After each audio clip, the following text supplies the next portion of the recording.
So in this third video, we look at how the King Louis XVI and his wife Marie Antoinette and their children have been imprisoned. And it seems as if the revolution is in the hands of either the people or the National Assembly or some combination of the two. But in this period where they're imprisoned in 1791, they have previously been writing to two powers. Marie Antoinette, as I said previously in a video, was of Austrian descent, and she was sending letters to her family in Austria to basically help them and break them out and get them out to safety, and the children. And Louis XVI was doing the same to those in Prussia. And therefore, they were committing treason as far as the revolution was concerned. And in June of 1791, they tried to escape. They were almost successful. They got as far as the city of Varennes, Varennes, in France, but they were caught and once again imprisoned. The significance of that, though, is that half of the National Assembly is up in an uproar about the fact that the king and queen have tried to escape. This leads to two things. One, the Constitution of 1791, which created a new body, no longer the National Assembly, but the so-called Legislative Assembly. And Louis XVI was forced to accept the Constitution, in which he was forced to share power. So the Constitution of 1791 basically made France a constitutional monarchy. There was a king, but he had to share power with the parliament, in this case, the Legislative Assembly. This Legislative Assembly met for the first time in late 1791. Something interesting is that the seating arrangements in the assembly reflected the divisions among the different revolutionaries. Moderate revolutionaries sat on the right side of the meeting hall, and the radical sat on the left side. This is where we get the terms right and left for political purposes. Right, more moderate or conservative; left, more radical or liberal. The best known of the moderates were a group known as the Girondins. They were completely embarrassed by what the king had tried to do by fleeing, but they wanted to ultimately preserve this constitutional monarchy. They were happy with this new system. And they were a voice that was against violence being used. However, the radicals said that the king could not be trusted, and they demanded a new republic with no monarch. The most influential of the radicals was a group named as the Jacobins, from the Jacobin Club. They demanded a true democracy like America had, in which all male citizens had the right to vote. And as the French Revolution unfolded, some of these Jacobin leaders became not only the most famous and influential of the revolutionary leaders, but truly became the leaders of the revolution. There was Jean-Paul Marat, M-A-R-A-T, Georges Danton, D-A-N-T-O-N, and of course the most famous Maximilien Robespierre, R-O-B-E-E-S-P-I-E-R-R-E, Robespierre. At the same time, remember, letters had been sent to Austria and Prussia. You must understand that the monarchies of Europe are terrified by what's going on in France. The people have overthrown the monarchy, have imprisoned the king and forced him to sign a constitution. What if our people do that? So in Austria and Prussia, there is a fear within the monarchies that this could happen. Therefore, two unlikely countries allied together, Austria and Prussia, to declare war on France to save the monarchy and to end this silly revolution as they see it.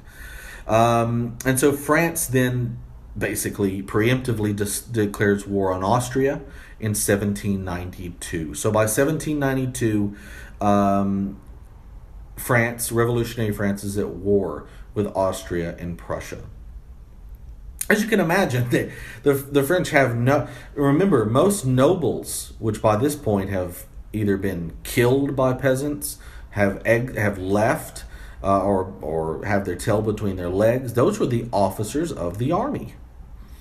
And so the French armies were now disorganized, poorly led, and they didn't do too well against the Austrians and Prussians, which allowed the Austrians and Prussians to make their way all the way basically to the gates of Paris. If they take Paris, the revolution ends. But the people of Paris angrily declared that no foreign troops would ever crush the revolution, and therefore they rallied to defend Paris, chanting the slogan, liberty, equality, and fraternity, the three major features of the French Revolution. Soldiers from the city of Marseille in the south of France began moving to Paris, as did others, and they were singing the song of Marseille, which was later adopted as the national anthem of France, still is.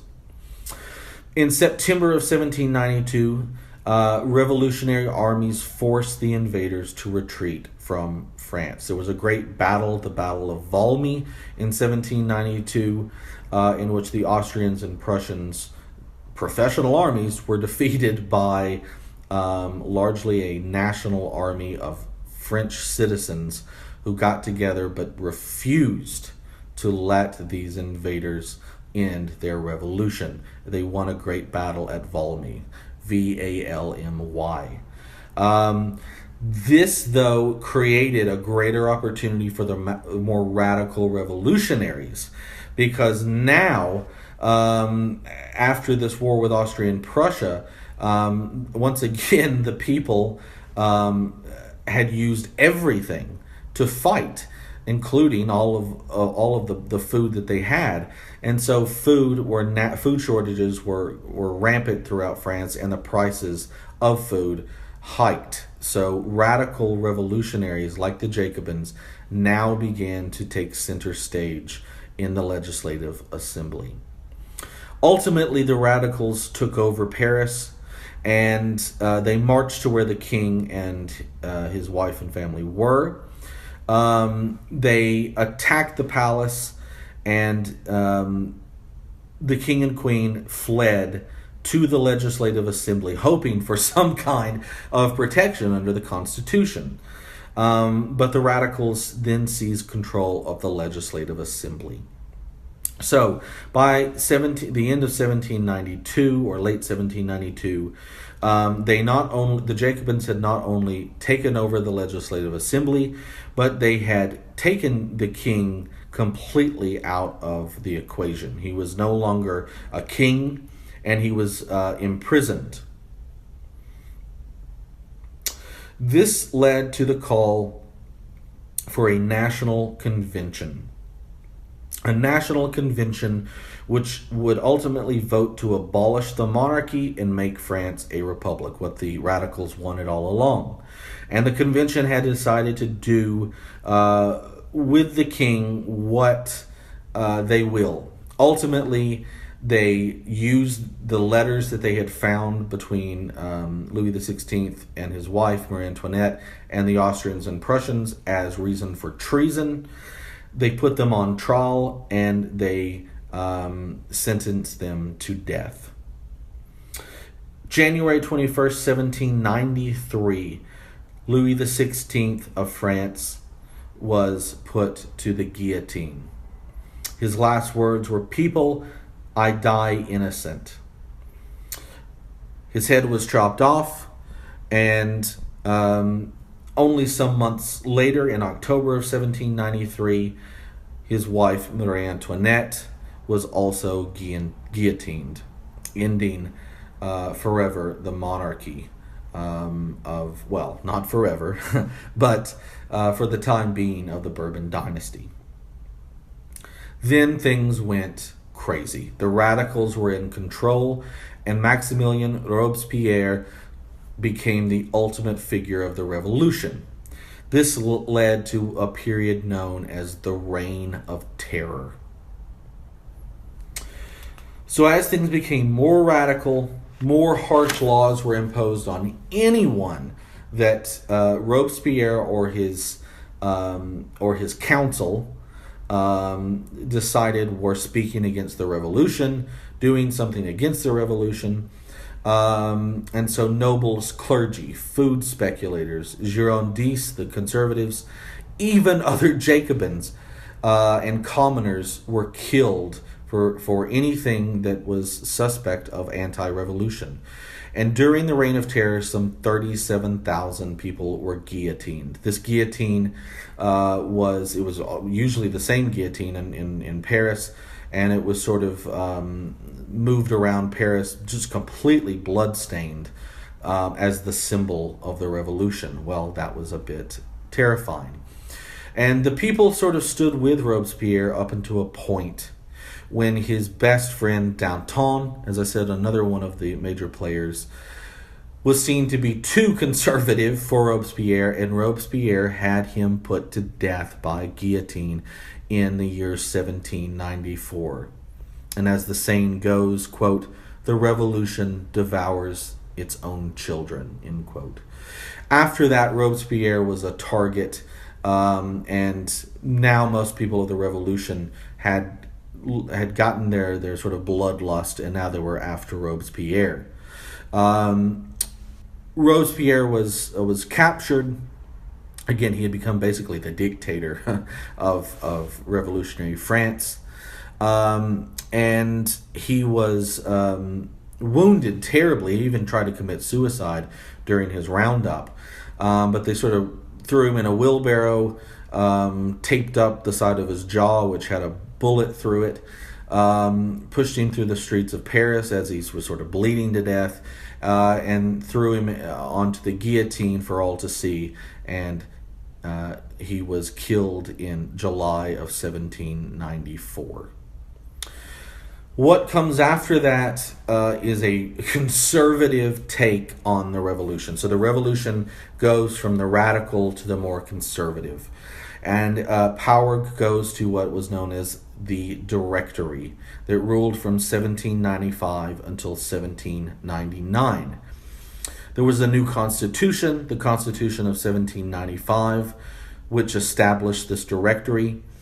It was basically an elected legislature with an executive branch that had 5 directors. There were 5 so that no one became basically too powerful. Guess who one of the 5 directors were? An upstart in the army named Napoleon Bonaparte. This new constitution of 1795 restricted the right to vote to men who could read and own a certain amount of property. So in order to be able to vote, you had to be literate and you had to own some property. So again, this is far more conservative. As a result, the bourgeoisie and the wealthy landowners gained more influence in the new government. It became a different government than the old legislative assembly. The last formation of this was the consulate, in which Napoleon again was one of the members, but basically from the year 1799 on to his defeat in 1815, Napoleon Bonaparte was first consul, aka dictator of France. And in 1804, he would declare himself emperor. So we're going to look separately then at Napoleon over the next 3 videos, and the Napoleonic Wars that followed. Moving the French Revolution into other parts of Europe, bringing the idea of liberty, fraternity, liberty to other people, but with a Napoleonic twist. And so one of the things you want to think about is how much does Napoleon move the ideas of the revolution, and how much does he seek expansion basically for his own power.